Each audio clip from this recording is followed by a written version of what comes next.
Hey, salut les kiki. Ce matin, nous allons causer du Oppo Hyper MT2 pour Sprook, qui est donc équipé de la cage du Arma Fireteam. On a mis les roues du ZD Racing ZDX machin bidule 07 dessus.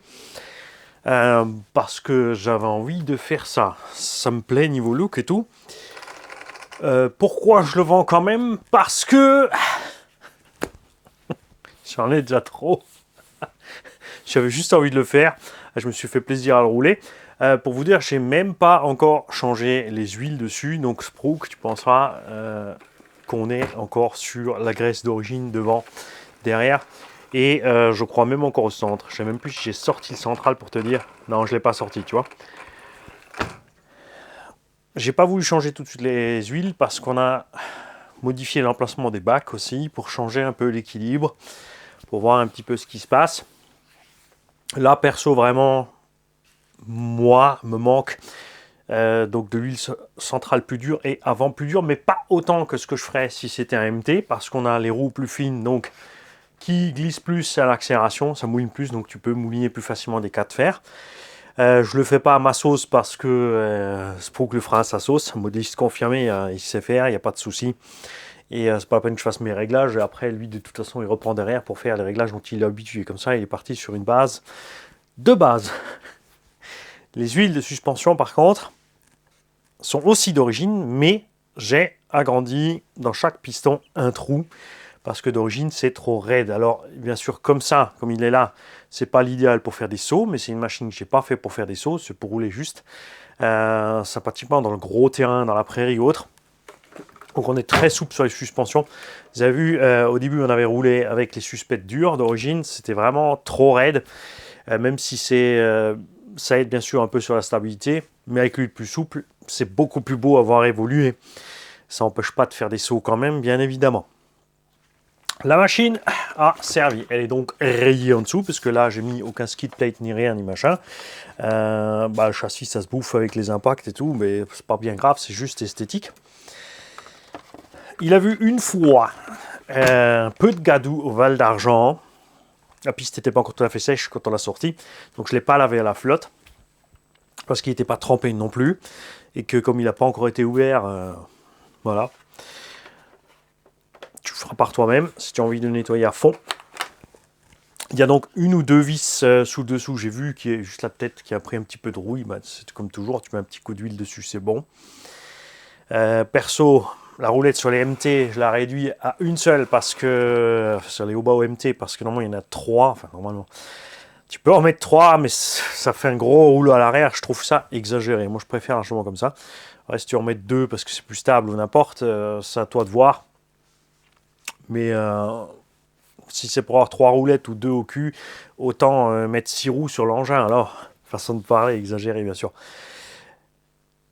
La carreau est complète. Elle n'a pas été modifiée pour être montée là-dessus. Ce qu'on a fait, c'est adapter les montages au niveau du véhicule. Pour l'instant, l'arrière est une plaque provisoire qui s'est avérée être suffisamment solide pour ce qu'on en a fait. J'ai juste ajouté une petite mousse ici qui repose sur la boîte là parce que c'est 2 points solides. De toute façon, après, tu as tout le flex et tout le reste de l'arceau rentre. C'est pas un problème. Et comme maintenant le MTX a des suspensions déportées, c'est super facile à faire maintenant pour tout le monde. Même si là aussi c'est facile. Alors là, la plaque c'est provisoire. C'est-à-dire j'ai pris un bout d'alu, j'ai pris la disqueuse. Hop, j'ai fait un rectangle, enfin un truc rectangulaire trapézoïdal. On a coupé en bas les petits coins qui gênent pour pas que ça touche. Et on a fait les trous pareils. Hein. Ah, c'est bon. Et après, tu passes ta vis. Hop, tu vois le truc. Hein. Parce que quand je fais des expériences, je faisais au début de tout bien faire. Tu mesures tout, tu fais tout pile poil, tu passes 1 heure à préparer une pièce qui finalement ne va pas ou ça ne convient pas. Résultat, maintenant, je fais des trucs provisoires et finalement, ça reste parce que bon, ça tient. Et après, tu te dis, ouais, je le ferai quand ça aura cassé, quand ça aura plié. Puis finalement, ben, ça casse, ça plie pas. Donc, tu laisses. Ou à l'occasion d'une révision ou autre. Sur cette plaque, j'ai monté tout simplement les fixations d'origine du Arma. monter à l'envers. On a mis les plots de carreaux d'origine. Devant, on a mis un plot simple. On a percé le milieu de la tourelle. On s'est dit, on verra bien si ça tient ou pas. Sinon, on changera la tourelle. Fait est que ça tient, donc c'est très bien. Au début, j'avais laissé plus long, ce qui était plus simple pour mettre la carrosserie dessus. Ensuite, j'ai coupé pour des raisons esthétiques. Après avoir réfléchi. C'est con. Avant avoir réfléchi, je veux dire. Et résultat, c'est un peu moins pratique. Mais tu vois, genre, tu mets l'arrière dessus. Et ensuite, tu mets l'avant. Tu passes ta goupille. Juste en maintenant un peu la pression dessus. C'est fait. Ça se monte juste clic-clac. Quand même relativement bien. Il n'y a pas à bidouiller pour le mettre dessus. À ce niveau-là, on est tranquille. Les bacs à batterie, qui sont donc normalement montés ici, je les ai reculés sur le milieu. Après, ça, c'est à toi de voir comment tu veux faire niveau équilibre. On a donc la boîte du MT2 avec le diff central et on a mis une couronne de MT1 avant qu'il n'existe le slipper. Pour pouvoir adapter l'étagement, bien évidemment, comme on a mis des roues plus petites que ce qu'il y a en MT, on a mis un moteur aussi qui a moins de kV, on a 1100 kV ici, on a un pignon de 17 je crois, ou 18, je ne sais un peu même plus ce qu'on a mis dessus. Donc tu peux largement mettre plus encore, tu peux t'éloigner pour mettre un pignon plus gros. Je pense qu'on doit réussir à aller jusqu'à facile 24 parce qu'on avait même déjà mis un petit coup de Dremel dans les trous. C'est un engin que j'avais prévu pour moi et quand c'est prévu pour moi, comme ça quand je fais des expériences, comme dit, je fais pas trop long. Après je le fais propre quand j'ai envie. Je serais passé par RC Bagi pour avoir une jolie plaque en carbone ou éventuellement ce qui était prévu au départ c'était de passer par RC Usinage 34 selon ce qu'on fait avec le moteur pour adapter au niveau du moteur ce qui va bien. Ce qu'on n'a finalement pas fait. Donc on a un 45-85, pas le 49, puisque maintenant ils font, surpasse le 1100 kV en 49-85. Ça c'était le 45-85, parce que le 45, quand il est vissé sur son support, sans rien mettre, il pose sur la plaque. Donc encore une fois, un provisoire qui fait son chemin. Une fois de plus, pareil, on ne saute pas, donc on n'a pas de problème avec un éventuel flex ou mouvement ou quoi que ce soit. En plus, on voulait tester ce moteur en vitesse, parce que ça se monte dans différents engins. Tu peux monter ça, bien sûr, Moya, etc., etc. Il y a plein d'engins où ça rentre. Il existe en 1100, en 1580 kV. Attention, le 1580 ne tient que 6S. Ces moteurs ont un régime maxi rotor donné à 50 000. Je ne viserai pas 50 000 maxi là-dessus quand même. Hein. Là, on est en 1100 kV, on est en 32 volts, donc on arrive à 38 000 tours, quelque chose par là, ou 35 ou 34 000 tours, enfin bref. Admettons que tes lipos sont chargés à fond en 4.2, tu frôles pas encore les 40 000 et tout se passe bien. On est tranquille avec la chauffe, on avait une autonomie sympa. VXL8, je sais, beaucoup ont les cheveux qui se dressent avec le VXL8, moi pas. Je fais juste pas les mises à jour. Satan les mises à jour. Et j'ai toujours mes connecteurs cylindriques qui évitent donc toute source d'étincelle à gogo qui peut poser problème à n'importe quel vario au final. Donc ici, Sprook, j'avais mis un petit coup de Dremel pour réviser plus, parce qu'on avait d'abord essayé avec la couronne d'origine. On a dû donc mettre un petit coup de Dremel pour éloigner plus le moteur, pour réussir à mettre un pignon plus gros, ce qui n'était pas satisfaisant. Du coup, ensuite, on a changé la couronne et on est revenu par là, ce qui fait que maintenant, tu es quasiment au mini de ce qu'on peut mettre en pignon moteur. Donc, il y a largement de quoi faire au niveau Vmax. Le cerveau, tu as un DS 3235, donc 35 kg ou 32 kg, c'est 32 kg sous 6 volts, parce que sur le Vario, là, c'est 35 sous 8.4. Il n'est pas spécialement lent, c'est pas le plus rapide, mais ça suffit large pour le modèle. De toute façon, tu l'as vu évoluer avec ça. On a viré le pare-choc avant. J'ai mis tout simplement deux bouts ici de plastique pour que la cage puisse buter là-dessus. Donc on a la cage qui bute sur le patin là. Lui, il va encore taper sur la partie arrière du pare-choc. Attends, je m'approche, parce que tu vois que dalle. Ici, en fait, tu vois. On va taper là. Donc tout ça est bien encore en liaison ensemble en cas de choc frontal. On a fait l'essai en forêt. Tu as bien vu que ça s'est très bien passé. On a donc ici les tiges chromées sur les suspensions, contrairement au MTX qui a des tiges qui ont été traitées, qui ont un revêtement noir dessus, parce que ce n'est pas la tige complète qui est dans un autre acier.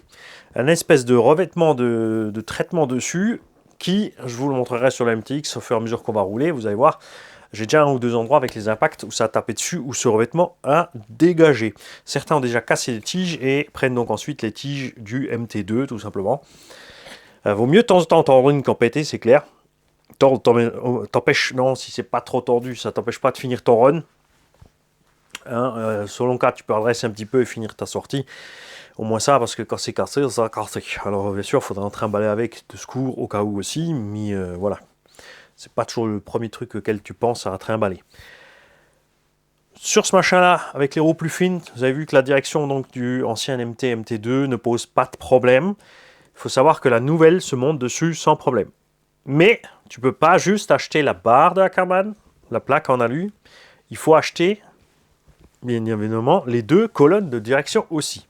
Donc pense-y si tu veux passer ta direction sur la version MTX, qu'il faut les deux colonnes de direction et la petite barre en alu. Bexen TRC l'a fait. On a constaté que ça te fait gagner un petit peu de débattement parce que tu as la roue, maintenant quand tu braques à droite, la roue gauche braque moins que la droite. Si tu regardes les angles, tu as une qui est bien comme ça et l'autre, je te montre de dessus. Non, je vais te montrer comme ça. Tu as une roue qui est là et l'autre elle est là. Alors qu'avec la nouvelle direction, on récupère un petit peu à l'extérieur et ça l'aide énormément. Là-dessus, comme dit, avec les roues fines et machin, ça dérange pas. En plus, elles n'ont pas trop d'accroche. Elles glissent bien en latéral. Ça se passe bien. Tu as une paire de roues avec en plus. Pourquoi? Parce que tout simplement, à un moment donné, on a roulé avec Sergio. Lui, il n'a pas remarqué que les croustilles déchirées. J'aurais pas remarqué non plus. Et ça a coûté l'hexagone. Alors, il n'est pas tout à fait mort, mais j'ai racheté une paire d'Ardard. Ensuite, sur une des deux autres, en plus, il y en a une qui s'était décollée. Donc j'ai utilisé ma paire neuve sur l'engin. La deuxième a été recollée. Là, tu as un pneu que tu peux récupérer en cas de besoin. Tu as bien évidemment le pare-choc d'origine encore avec. Les roulements d'origine fournis avec ce MT2 ne sont pas des roulements étanches. C'est pas très grave. Là, en plus, justement, tu verras dans le colis, tu auras un petit peu d'huile. Peut-être qu'il va goûter parce que j'ai acheté une bombe à aérosol que tu peux mettre sous pression toi-même. Donc c'est une canette en alu avec une aiguille en métal et pas le truc en plastique, tu sais, qui fout toujours le camp quand tu appuies dessus, ou il faut l'enclencher et le presser, tu as déjà de l'huile qui sort quand tu fais l'essai. Donc tu branches ton compresseur dessus, tu peux balancer là-dedans 700 PSI, un truc comme ça. Donc un paquet de barres. Je te laisse faire le calcul, tu es sur Google, tu mets PSI en barres, tu rentres 700 ou 720 PSI et tu auras la réponse en barres si tu veux, ou en kilos, ou ce que tu as envie. Donc, pas en barres de Mars, enfin quand même. Et donc, je peux balancer de l'huile avec haute pression, et c'est ce que j'ai fait après le dernier run là-dessus. J'ai mis de l'huile directement sur les roulements par l'extérieur. Nota bene, on a un abonné qui a précisé, attention, pensez toujours d'abord à mettre un petit coup de soufflette avant de faire ça, parce que sinon, le sable qui est avec, il va rester dedans avec l'huile, donc ça ne sera pas forcément mieux. Donc, tu as une vingtaine de roulements étanches 16x8x5 de chez Kanzen, avec l'engin pour remplacer tes roulements non étanches, si ça t'embête d'avoir les non étanches, ou au moins ça te permettra de venir jusqu'à la révision. Hein. La clampe moteur, bien sûr, d'origine en 40 mm, si tu veux repasser d'origine ou changer quoi que ce soit. Et je te laisse encore quelque chose avec qui sera du plus bel effet. Ça, c'est encore une vidéo que je voulais faire avec celui-là, mais j'ai pas pris le temps. J'ai pas pris le temps parce que d'autres machines sont arrivées entre-temps, comme le XRT. Hein, plein de choses à faire. Tu vois que ça va vraiment facile. Devant, tu presses pour passer ta goupille et c'est fait. Donc une vidéo que je voulais encore vous faire avec cet engin, c'était avec ça, les Louise MT Rocket, parce que le train roulant de cet engin peut emporter ces gros balourds là. Et moi j'aime bien, et ça lui donne un espèce de, tu vois, de look de quad mortel comme ça. J'aime bien. Moi j'aime bien. Je suis pas fan de ces pneus sur tous les véhicules, mais là je pense que ça donne bien. Je pourrais te les mettre dessus maintenant en vidéo, mais on va pas le faire. On laissera Sprook nous faire les vidéos de tout ça, s'il a envie bien évidemment. Enfin nous ça nous ferait plaisir. Tu nous dis aussi s'il te plaît ce que moi j'aimerais bien que tu nous tiennes au jus de ton setup. Donc ce que tu mets en huile avant, au centre, arrière, au niveau des suspensions, etc., etc. Sur quel type de terrain tu roules. N'oubliez pas que ça change énormément la donne si tu as des terrains tout le temps en sable, ou si tu as des terrains en herbe, ou si tu as des terrains, si tu roules plus sur le bitume ou autre. Si tu roules sur circuit, c'est encore totalement différent. Parce que même entre circuits, il y a des énormes différences. Il y a beaucoup de circuits qui sont très glissants. La terre est damée, sont très durs. Et dessus, tu as une fine couche de sable. D'où la nécessité de tout plein de mini picots avec des pneus très mous, des huiles très fines pour les compétiteurs. Même si, je répète, en tant que mécano, je suis à mettre des huiles fines quand ça glisse, c'est pas ce que tu fais. Tu fais l'inverse. Tu fais l'inverse. Plus ça glisse, plus tu durcis tes diffs. Mais tu verras jamais un engin dans le désert rouler avec autre chose qu'un... Enfin, maintenant avec la technique moderne, les gens, ils ont des diffs autobloquants. C'est pas des diffs bloqués en permanence, mais ils ont de l'autobloquant quand même. Donc dès que ça glisse, ça verrouille. Ou dès que tu roules à vitesse un peu plus élevée ou que tu mets plus de sauce, à bas régime, effectivement, oui, ça déverrouille. Et pourquoi je te parle de ça? Parce que c'est précisément le souci quand les gens qui sont sur circuit avec ce terrain glissant. Parce que ils sont en bas régime dans les virages. Effectivement, là, donc, tu as des diffs très détendus pour pouvoir prendre proprement ton virage sans trop prendre de glisse.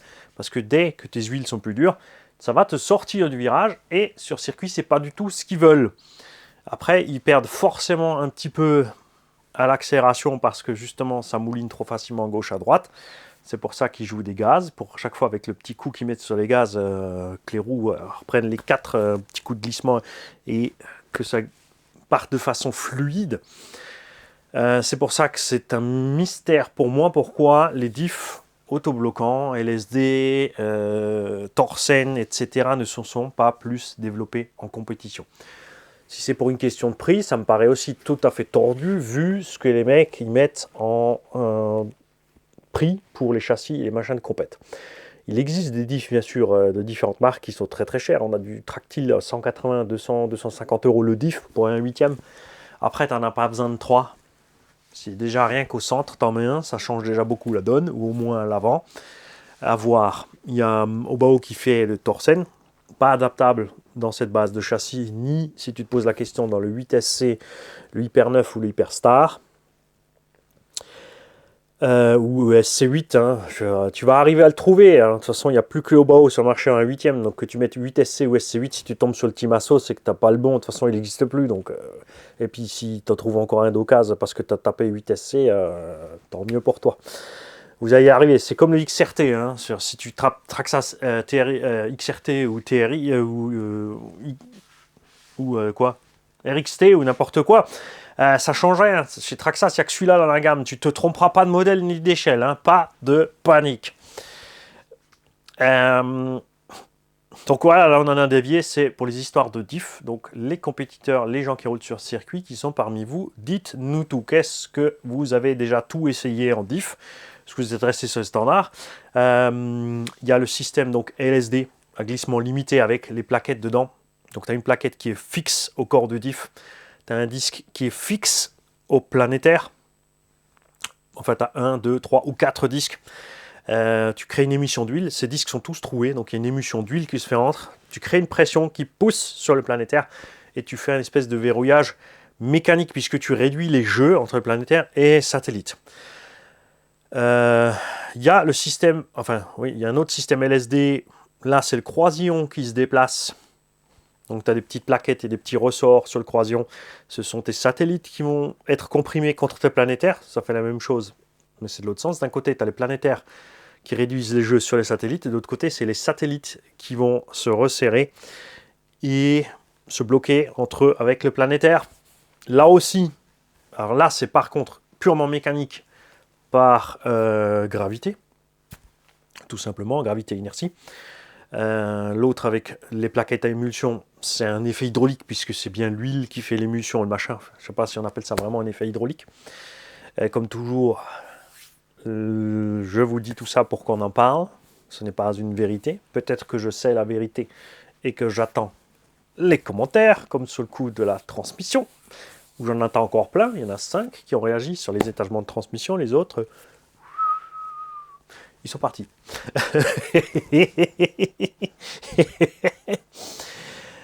Les plus chers, justement, sont tractiles ou tactiles, je ne sais plus comment ça s'appelle. C'est un système, contrairement aux deux autres que je viens de citer. Il y a aussi le Diftorsem Obao, c'est pareil. Par inertie, ce sont des pignons à taille droite à l'intérieur. C'est à la place d'avoir des satellites et des planétaires coniques, tu as 4 cylindres avec des dentures hélicoïdales. Pareil, qui vont se déplacer par inertie, qui vont se bloquer l'un l'autre. Donc, ces 3 diffs fonctionnent par serrage mécanique, mais entre les pignons et les dents.